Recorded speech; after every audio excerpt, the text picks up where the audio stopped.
Hi, welcome to Makriza Made Me Cook. My name is Prince Sivalo Mahlang.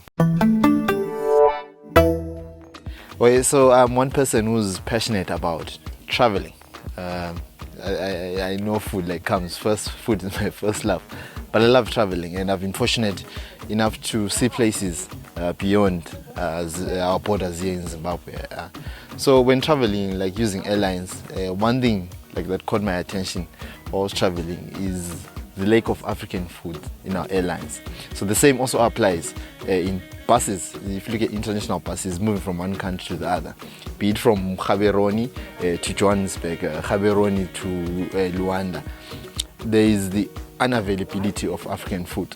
Take it also further, when you look at school functions, there is no African food that's served in the events. You look at corporates only serve African food on 2 days, be it East African Day or in South Africa was termed Heritage Day. So that's I got disappointed and still disappointed with the lack of African food within our space. So in today's video, we want to look at the reasons why African food is the least adopted cuisine. Welcome to the show. We've done some timestamps. So there are timestamps here, so you can actually fast forward or click to any relevant timestamp that you want. So this first timestamp, we want to look at the main reason why our African food is not adopted in other parts of the world. But the main culprits in the adaptation of African food are Africans. So we term this what's called the defeatist attitude. And I think Babu Patisanyati also spoke in length about that. We look at our food in a primitive way. We look at our food in a backward thinking kind of setup. For example, if they find you eating okra, itelele, derere, I've had conversation with people like, no, you actually poor because if you're eating that. Imagine carrying mixed grains, what we call inkobe, to your work and just taking that lunchbox out and starting eating. Actually, the comments that you hear in the workplace very unconducive. Also, if you give children, let's say sweet potatoes, to carry to school, other school children, even the teachers, actually see that child as poor, primitive, backward. So we are also to blame for this, in that we are actually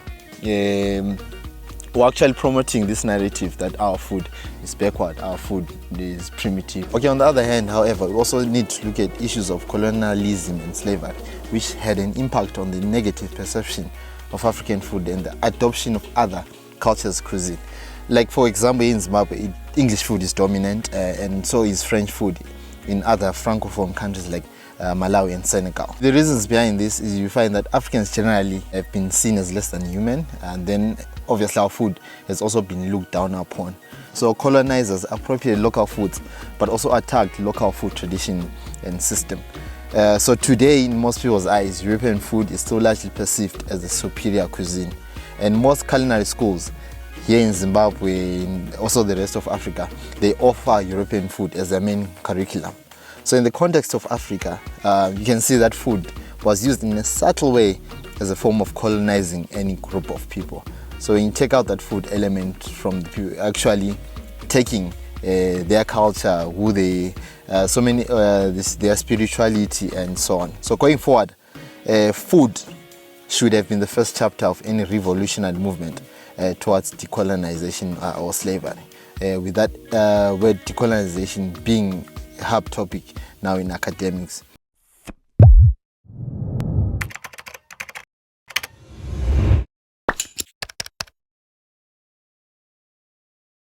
Hayi lapha singasola nasodwa labantwana laba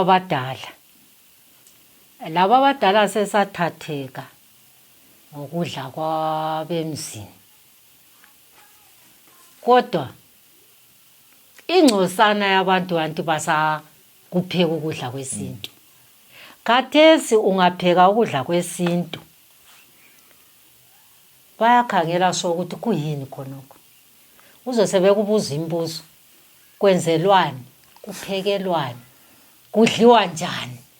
kudliwelwane kuvi ekugcineni bakutshela ukuthi kuvi lokhu kuvi okuyikuthi akulunganga ukuthi nje abantu besintwini sibulale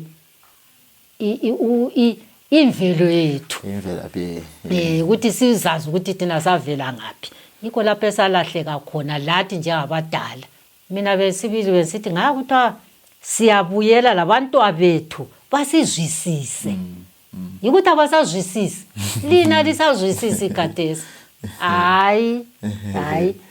Okay, I just want to look at the state of African foods within central business districts and their availability. If you look at most central business districts, it's actually difficult to find African foods or local foods. You actually have to dig deeper. That's the case here in Mali and also in Zimbabwe. The option that's there, you have to go to townships where that food is readily available. The same case applies in Botswana, the same case applies in South Africa, the same case also applies in Namibia. And I know there are also other countries in Africa where it's actually difficult for you to find local foods within the central business districts. Okay, so if you look at, for example, for someone traveling from London, going to stay in a hotel in Nyanga, that person has a 99% chance of eating English breakfast in Nyanga. But that's not the case for someone traveling from Windhoek and going to London. They would not find an option of amacimbi at that place. So now this begs the question is which type of or the availability of food that's suitable in central business districts in Africa. Additionally, also if you look at airlines, hotels and buses, they do not serve local foods, the African foods. So if you look at airlines, any airline in Africa, be it Zimbabwe, be it South African Airways, be it Egyptian Airways, they do not serve African foods. So for someone also traveling from another, coming from Asia, coming to Africa, they are not met with African foods. Same with the schools, same with the hotels, and also the corporates do not serve African food. African food is only served on Africa Day or in South Africa on Heritage Day. I just wanted to talk about what I term functionality versus taste discourse. Most like people when it comes to African food, like here in our just link here in Zimbabwe, you find people saying this food is not tasty. This food is to the extent when you look at sorghum or millet, it looks like sand and so on. So when you look at going forward and with the health problems that are occurring around the world, especially those that are related to lifestyle, you find there is, in terms of food, there is the functionality of the food. I term functionality, but I know dietitians told this nutritional value. The functionality of a food and also the taste. Junk food is tasty. There's no argument about that. You can actually walk to any shop that sells what's termed junk food, and in terms of taste, it's very tasty, but in terms of functionality to the body, zero value. Then our African food, it's now high in the value and high the functionality, and okay, taste also we might also debate there, but you'd understand that in terms of functionality, it offers more than what meets the eye. Going forward, and how I fell in love with African food was to look at the functionality, taste. So when I look at amacheu, I am looking at the probiotics that are there that are going to help me. If you look at small grains, and so I fell in love with that process of functionality than taste. There are also other African foods, several African foods that are actually tasty. But when you look at the functionality obviously is at top of the pile. So I look at the element of functionality, then look at taste.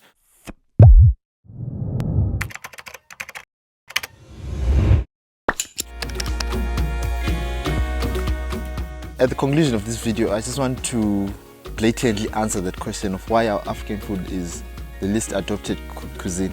There's not one factor that's involved. There's several factors. There's we have to begin with start with ourselves first, that we do not love our own food. Then two, issues of colonization, slavery, where other cultures really were not appreciative of our own food, for our culture, for our spirituality and so on. Then the availability of these African foods and so on. So going forward, what we need to do now is to accept where we are. This is the first step, and acknowledge the uniqueness and the richness of our food. So what we can do also is to take note of other cuisines. If you look at other cuisines that we're so fascinated about, it actually took years, centuries for those cuisines to be where they are today. So what we need also is to go back to the drawing board and just see where the food is and just develop it from there. Let's not compare it to other cuisines, but let's just appreciate the food as it is going forward. So what it means now is development of food systems that encourage African foods. We've got development of culinary schools that actually teach African foods in their curriculum.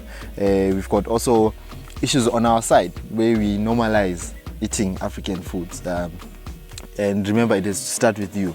Normalize eating. Start with yourself at home. Is there any African food that's or you're waiting for Africa Day?